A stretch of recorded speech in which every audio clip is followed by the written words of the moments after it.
Hey guys, well today I'm going to give you the part one of the Michael Merola murder.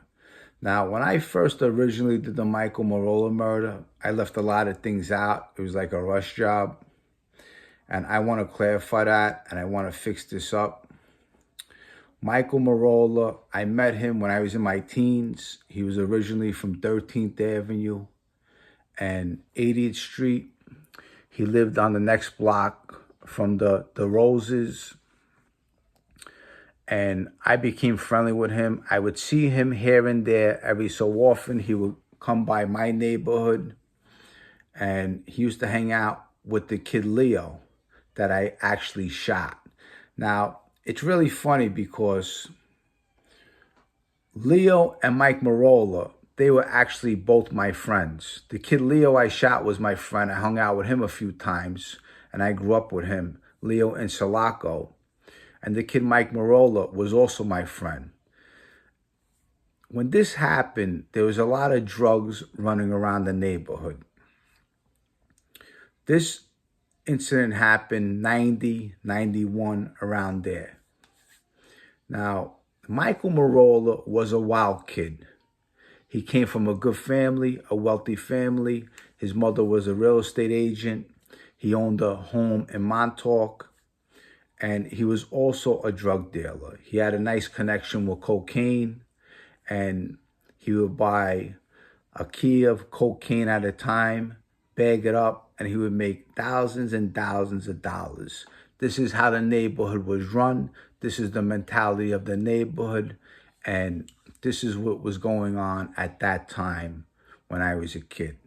Now, when I started hanging out with Michael Merola, he was having some problems. So he used to drive around the neighborhood, and every so often, he would pick me up. We go to the beach, we hang out. He was a high roller. He always had money, and he was always making money any way he can. He was a smart businessman money-wise. A lot of people didn't like him, especially in his neighborhood on 13th Avenue, 11th Avenue. The Colombo guys didn't like him. He had a history with them. Some people, he would tell them to go fuck themselves, and they didn't like that. At this time, Ali Boy Persico, Carmine Persico's son, was the boss of the Colombo crime family. Ali Boy didn't like him. Mikey Merola made a name for himself already, and Ali Boy didn't like him at all. So he had a lot of bad blood with people, and eventually, sooner or later, he was going to get killed. It was just a matter of time. This incident in particular, now, we were running around. Michael Merola, what he did was, anyone who had a cocaine beeper, he had this woman in downtown Brooklyn where she could duplicate beepers. So for instance, if you had a beeper, I would go to her, I would give her your beeper number, and she would duplicate the beeper. And I would have the same beeper number as you. And every time your beeper went off, I would get the beep too. Now, the only advantage of that for me and Michael Merola was that we had one of those big phones in his car.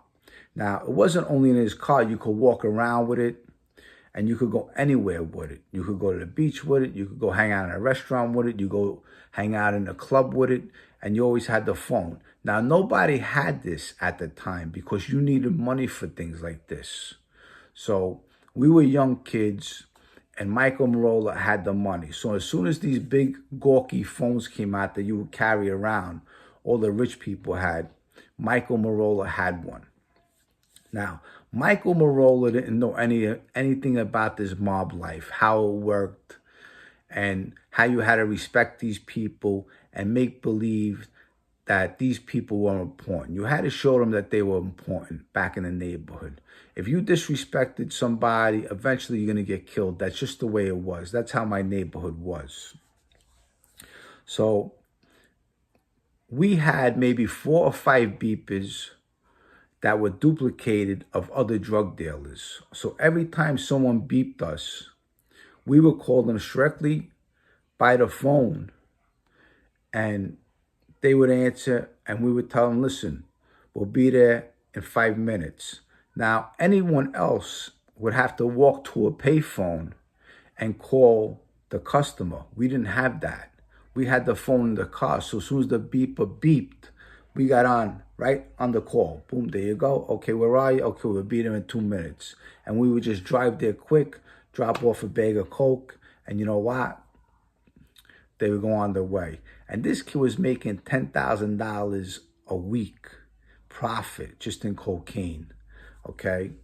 Now, when this happened, he was having a beef with this kid Leo in Sulaco. The kid Leo in Sulaco took an Uzi from him that he never returned.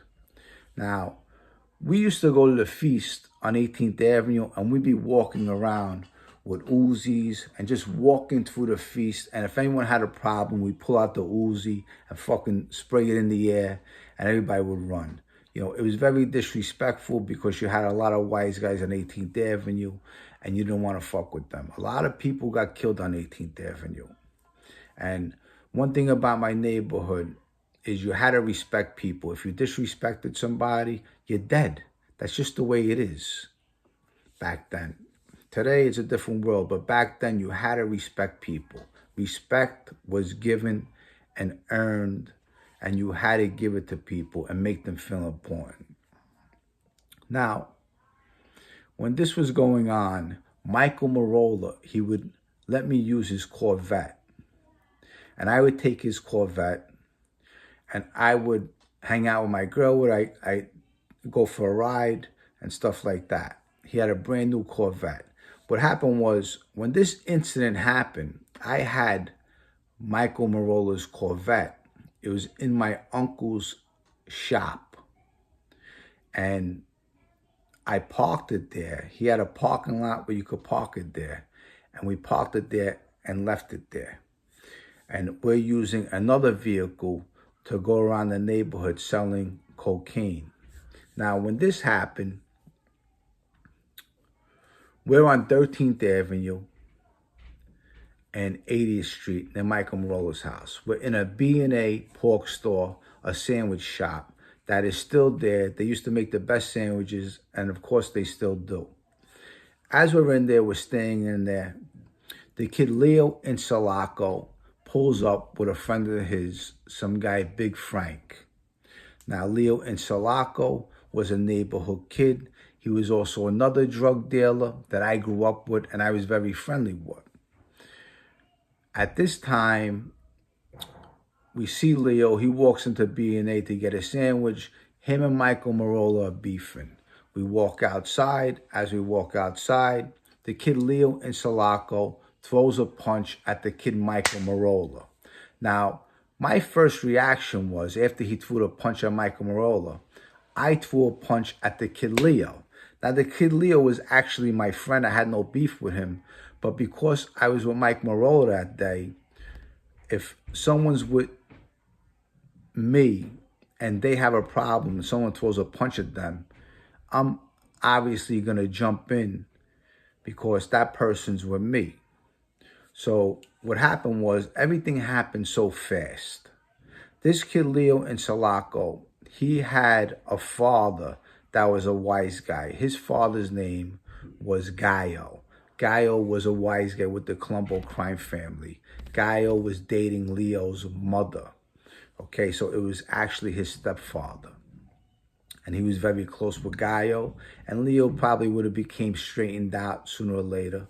But getting to the story, so I throw a punch at the kid Leo. As I throw a punch to the kid Leo, he runs to his car to get a baseball bat. When he goes to get the baseball bat, he comes running towards me with the baseball bat. Now, I got a 380 on me. I got a 16-shot 380 with the tips that are hollow inside. So when the bullets hit you, they actually blow up. So when he came at me, I threw 3 shots at him. Pop, pop, pop. I hit him 3 times in the stomach. Now, when I hit him, He fell straight to the ground. I thought he was dead. When he falls to the ground, I take off. I ran to the kid Michael DeRosa's house. You might have saw him on a TV show. And when I went there and the kid Michael Merola ran with me, I ran to Mike DeRosa's house. When I got there, I told Michael DeRosa what happened, and I called Paulie Galino at that time. Paulie Galino came to the house, picked me up, scooped me out of there. I got in his vehicle, and we drove away. As we drove away, we went down the block, and the whole street is taped off yellow tape because I just shot this kid, and he's still laying there, and an ambulance is there putting him in there. He's knocked out.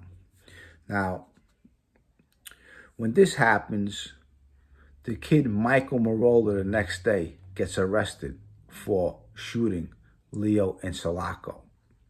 He gets arrested. He makes a $20,000 bond. He gets out. When he makes the bond, we end up going to Vegas, California. Michael DeRosa's brother Frankie comes up with this scheme to get money out of the kid Michael Merola.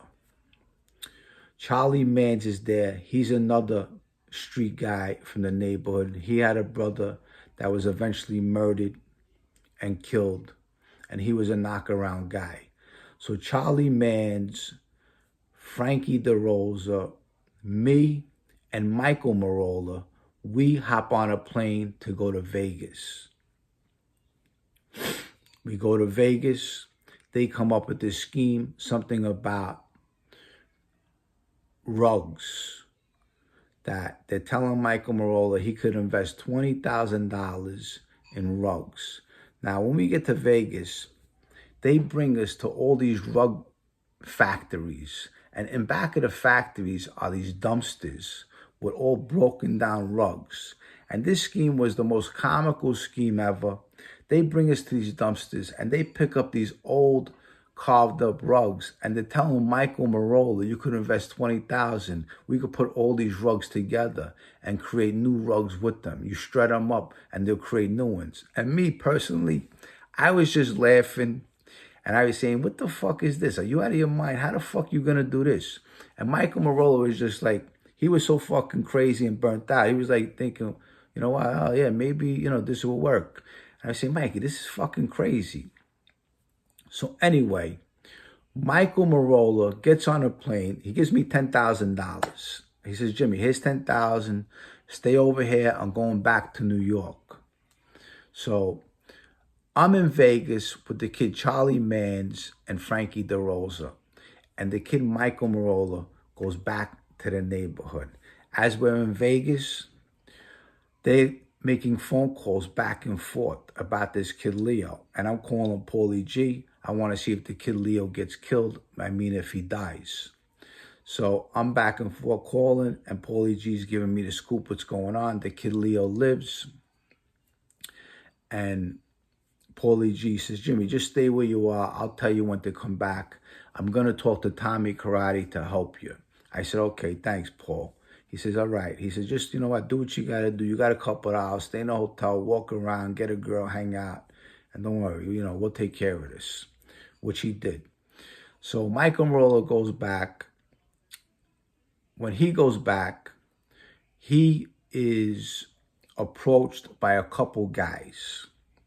Some guy, BF, Anthony Ferrara, a couple guys that was around the Colombo guys, and they're trying to talk to him, and they want to get him to a meeting.